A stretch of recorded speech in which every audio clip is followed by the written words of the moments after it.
Tras los sucesos de la semana que va del 18 al 25 de mayo de 1810 y la designación de la primera Junta de Gobierno, se abriría un proceso histórico caracterizado por la violencia, el enfrentamiento y la anarquía, y cuyo resultado sería el nacimiento de una nación. Qué voluntad unánime e indubitable de estas provincias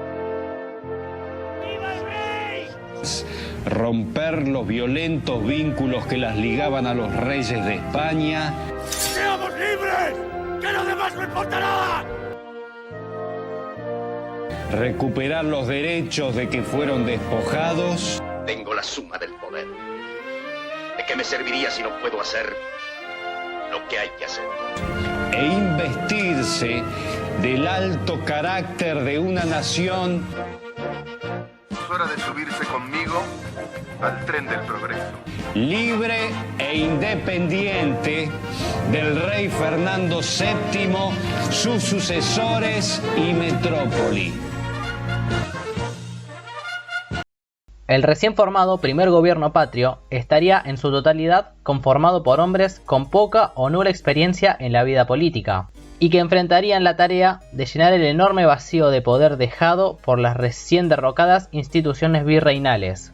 Si habían internas en el bando revolucionario antes de la Revolución de Mayo, el ascenso al poder no hizo más que abrir más la interna dentro del primer gobierno patrio. Apenas unos días después de conformada la Junta, se enviaría la noticia a todas las ciudades del virreinato, acompañada de la invitación para que todas las ciudades nombrasen representantes para delegar a la Junta de Buenos Aires.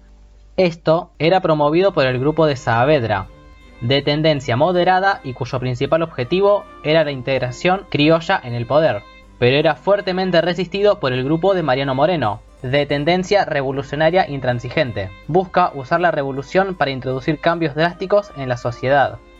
Si bien todavía nadie habla de independencia de España, el grupo de Moreno está decidido a avanzar para que en el eventual retorno del rey español al trono se les reconozca más autonomía.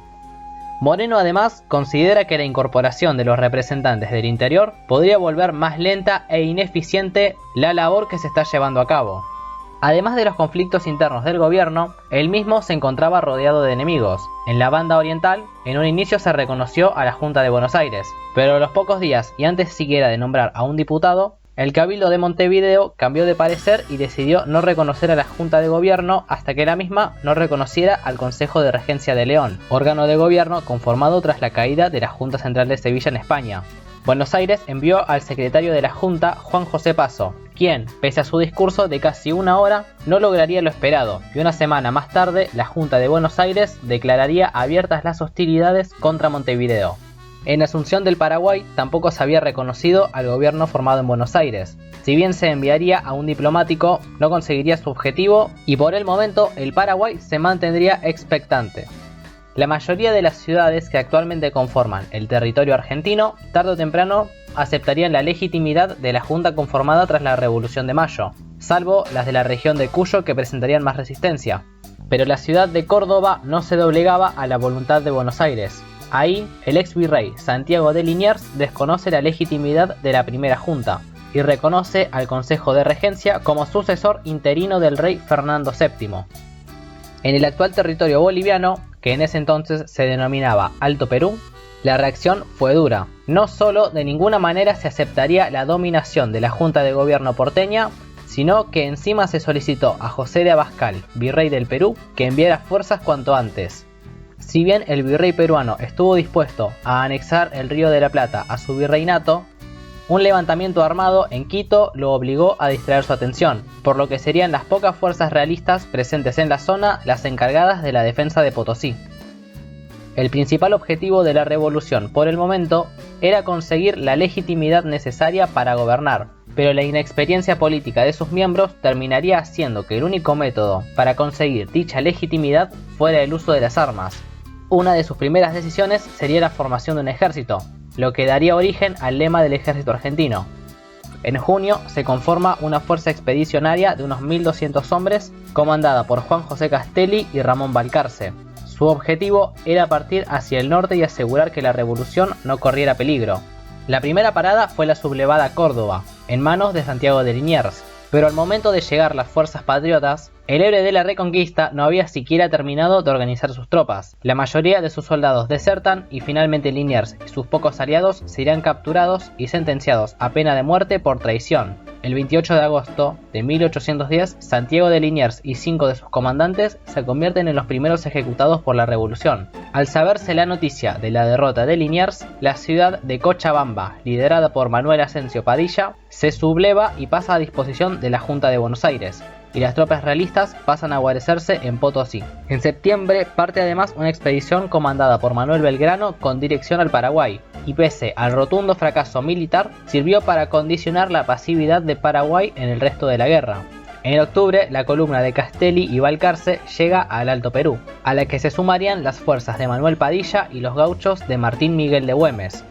El 27 de ese mes sufrió una derrota en la batalla de Cotagaita, pero con la victoria del 7 de noviembre en la batalla de Suipacha, prácticamente todo el territorio del Alto Perú pasa a control revolucionario, por lo que el bando realista se vería obligado a firmar un armisticio provisional. Castelli al llegar se convierte además en un héroe para la causa al proclamar la igualdad ante la ley de todos los habitantes, incluidos los indígenas. Así, para inicios de 1811 la revolución se encuentra en su mejor momento, pero el éxito en el campo de batalla no podía ocultar la cada vez mayor interna dentro del gobierno revolucionario. Para inicios de diciembre, Moreno y Saavedra no podían ni verse, a lo que más encima se sumó a principios de ese mes el desafortunado brindis de un soldado ebrio, quien brindaba por Saavedra, al cual se refería como Emperador de América. De inmediato despertó la ira de Moreno, y al poco tiempo se firmaría el decreto de supresión de honores para el presidente de la Junta, haciéndole saber a Saavedra que él era solo uno más en el movimiento. La grieta fue agrandándose a medida que iban llegando los delegados de las ciudades del interior del virreinato para integrarse a la Junta, contrario a la posición de Moreno, que planteaba la necesidad de integrar un gobierno eficiente y rápido, y que por tanto la Junta conformada en mayo actuara como un poder ejecutivo, y los delegados enviados desde el interior conformasen un órgano legislativo independiente y que no interviniera en las decisiones de la Junta. El día 18 de diciembre, la Junta de Gobierno se reunió para considerar la incorporación de los representantes del interior. Fue aprobada por mayoría con los votos negativos de Mariano Moreno y Juan José Paso. Moreno renunciaba un día más tarde a su puesto como secretario de la Junta, y un día más tarde comenzaba a sesionar la llamada Junta Grande, que designaría a Mariano Moreno el 24 de diciembre como diplomático en Londres. 3 semanas más tarde, Moreno se embarcaría hacia Gran Bretaña, pero moriría en misteriosas circunstancias en alta mar. No era casualidad, aún así, que la revolución designara a su mejor hombre como representante ante el Reino Unido. Desde sus inicios, los revolucionarios de Mayo sabían que para enfrentar a un enemigo tan fuerte como el Imperio Español sería necesario un aliado igual o más poderoso.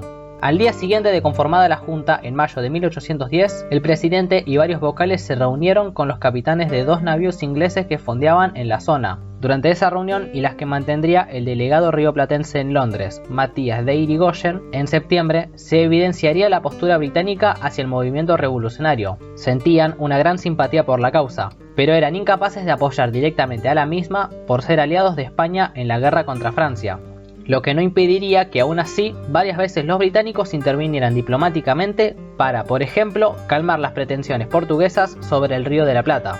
A principios de 1811, el gobernador de la Banda Oriental, general Francisco Javier de Elío, es designado por el Consejo de Regencia como virrey del Río de la Plata, con lo que retornaban los enfrentamientos entre Buenos Aires y Montevideo.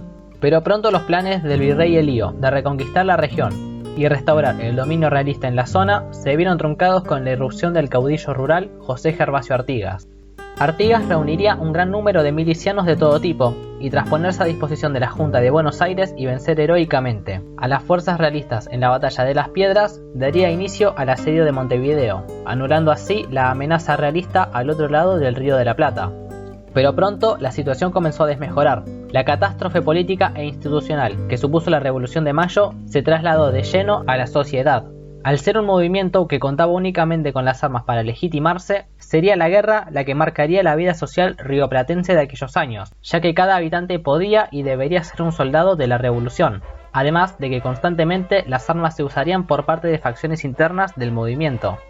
A esto se sumaban además los problemas económicos, ya que la guerra y la interrupción del comercio interamericano significaron un duro golpe para la precaria economía de la región.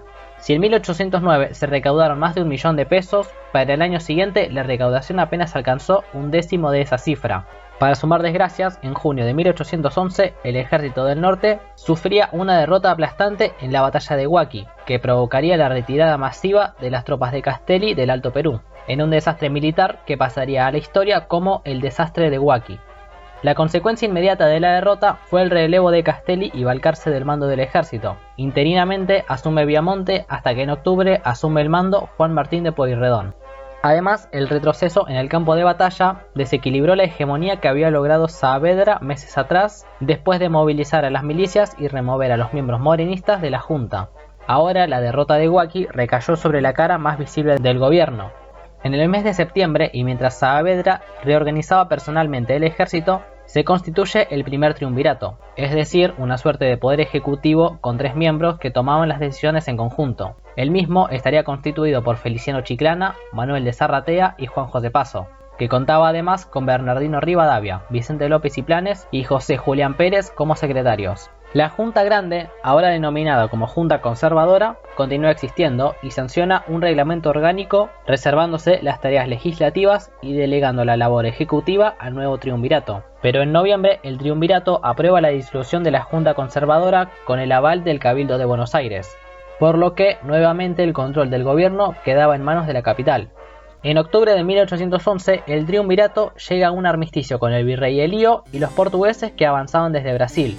Si bien se cerraba el frente en la banda oriental, Artigas reclamaría el desprecio a su labor que suponía tal pacto, por lo que decide abandonar su posición junto con sus hombres en lo que se denominaría como el Éxodo Oriental. El enfrentamiento del caudillo oriental con el triunvirato llegaría a tal punto que Zarratea declararía a Artigas como traidor a la patria. El 18 de febrero de 1812, el triunvirato aprueba el uso de la escarapela albiceleste para el uso de las tropas. Y 9 días más tarde, tras inaugurar las baterías de cañones Libertad e Independencia a orillas del río Paraná, Manuel Belgrano izaba por primera vez la bandera celeste y blanca. Al saberse la noticia, se le ordenó a Belgrano ocultar disimuladamente el pabellón nacional, pues todavía los planes de ser una nación independiente de España estaban apenas madurando, pero al llegar el mensaje del triunvirato a Rosario, Belgrano ya había partido, ya que lo habían designado como comandante en jefe del Ejército del Norte en reemplazo de Pueyrredón.